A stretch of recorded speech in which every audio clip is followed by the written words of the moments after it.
Well, hello and welcome to Talking Music, where every song has a story. My name's Paul, and on this channel we like to get behind the story of a well-known song, come up with some interesting facts and tidbits of information.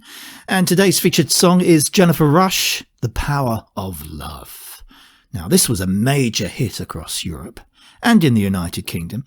It also hit number one in Canada, but in her homeland, America, where she was born, it was disappointing. The lyrics are almost poetic.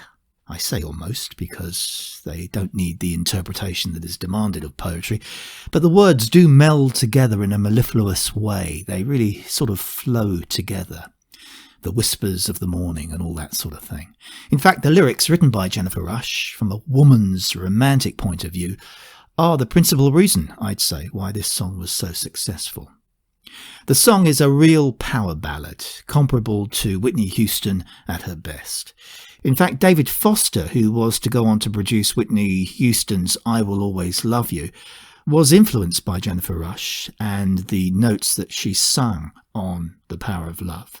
So much so, he got Whitney to sing the big money note at the end, that elongated note that Whitney Houston sings at the end of I Will Always Love You. And it was influenced by Jennifer Rush's The Power of Love. And remember, this song was recorded in 1983. Whitney's classic was almost 10 years later. Jennifer was from New York City, but lived in Germany for a while and actually got her recording contract with the German division of CBS Records. She was writing poetry and putting the words to music, then making lyrical adjustments. For The Power of Love, she took her almost finished lyrics to another poet, lyricist, called Mary Susan Applegate, who eventually got a writing credit for the song. Jennifer also credited the producers of the song, Gunter Mende and Candy DeRouge, who helped with the melody. It seems Jennifer was very generous with the credits to her song. The feelings she expressed in the song were about her then boyfriend, Stephen Engbritson.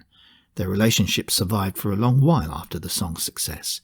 Even though it was Jennifer's song, she didn't put the initial version out. That honour went to the Australian duo Air Supply, who sang about it from a male point of view. Instead of singing I Am Your Lady, they sang You Are My Lady. Well, it makes sense, doesn't it? It made number 68 on the Billboard Hot 100 in August 1985, just as the record label CBS in Europe had decided to release the Jennifer Rush version in the UK and in various countries in Europe. Jennifer had recorded the song at the end of 1983, and it had been included in the Best of Jennifer Rush album from 1984, which was recorded in the CBS studios in Frankfurt. So it took a while in coming. She had made a name for herself in West Germany with a few minor hits, but the subsequent success of The Power of Love in Europe, I suppose, blew everyone away. Looking at the charts, from October of 1985, there were two songs in the charts at the time in the UK called The Power of Love. The other was by Huey Lewis and the News. And 10 months before, we're talking Christmas time 1984, Frankie Goes to Hollywood had a song called The Power of Love as well. All different tunes though. But this was the most successful Power of Love. It went to number one, stayed there for 5 weeks, and went on to be the best-selling single in the United Kingdom for 1985. It sold 1.5 million copies, the best-selling single by a female solo artist of all time up until that point in the UK. Whitney and I Will Always Love You was to come along and eclipse her in 1992. Elsewhere, it reached number one in Austria, in Ireland, Norway and Spain, and it also topped the Australian, Canadian, New Zealand and South African charts, but only number 9 in her adopted country of West Germany, as it was known in 1985. The record label decided after its European success to release the song in the States, and they did so with great optimism, but it disappointed, as you can see, from April of 1986, a good 4-5 months after it had been a hit in Europe. There it was. It peaked at number 57, Jennifer Rush at number 57 on the Billboard chart with The Power of Love. That's as high as it got. And it took 9 weeks to reach that position as well, so it really was a slow rise up the chart. It was slow all the time, really never getting out of first gear, so it was a disappointment stateside. The music video didn't help though. In fact, the music video was a bit incomprehensible. It was a complete disconnection to the lyrics, and Jennifer Rush, I'd say, looked rather uncomfortable being filmed and was quite jerky in her head movements while she was miming the song.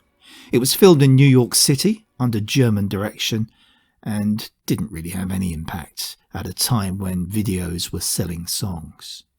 In fact, it was, as I mentioned before, the song lyrics that really pushed the tune. And those lyrics could be utilised by lovers everywhere. In fact, Prince Andrew and Sarah Ferguson gave it royal approval because they chose this song for their first dance when they married in 1986. And even to today, well into the 21st century, it's still a first dance favourite when people get married. The album version runs at 6 minutes, but was edited down to 4 minutes 20 seconds for the single to be played on the radio. And Celine Dion had a version of this song in the mid-1990s, and let's face it, a song like this is absolutely made for Celine Dion.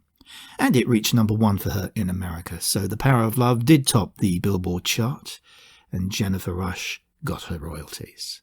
David Foster, by the way, again produced the Celine Dion version. As he did with Whitney's I Will Always Love You, he got Celine to sing a big money note at the end. Jennifer Rush's version of the song, though, won great critical appraisal when it was first released in 1985. Her operatic training showed her incredible vocal range. Music Week called it frankly superior. And People magazine was impressed by Jennifer's voice and broody passion for the song. But I suppose the ultimate appraisal is always reserved for the record-buying public, and 3 million worldwide gave it their approval by going out and buying a copy. Maybe you were one of them. That's The Power of Love by Jennifer Rush. And that's it for another Talking Music, where every song has a story.